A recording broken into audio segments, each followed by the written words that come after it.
பிரண்டைகளுக்கு 2 கையிலும் எண்ணெய் தடவிக்கிட்டு பிரண்டையை கிளீன் பண்ணிக்கலாம். பிரண்டையில உள்ள மேல் பகுதியில நார் இருக்காது, பிஞ்சா இருக்கிறதுனால அப்படியே போட்டுருங்க. அதுக்கு அடுத்த பகுதியில நார் கொஞ்சமா வரும், அந்த நாரை பார்த்து கவனமா கிளீன் பண்ணிக்கோங்க. அடிப்பகுதியில உள்ள பிரண்டையில பட்டையா நார் வர்ற மாதிரி இருக்கும். கையில நல்லா எண்ணெய் தடவிக்கோங்க. நைஃப் வச்சு கிளீன் பண்ணுங்க, அல்லது கை நமனமான இருக்கும்.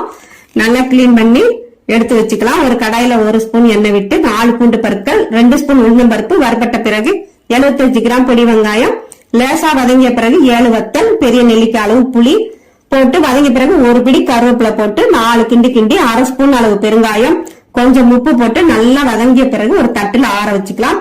கடாயில் 1 ஸ்பூன் எண்ணெய் விட்டு பிரண்டையை போட்டு நல்லா வதக்கிடணும். அப்பதான் தொண்டையை பிடிக்காது, நமன இருக்காது. ஏற்கனவே வதக்கி வச்சிருக்கிற தட்டுல போட்டு ஆற வச்சு ஜார்ல போட்டு 80% அரைச்சிக்கணும்.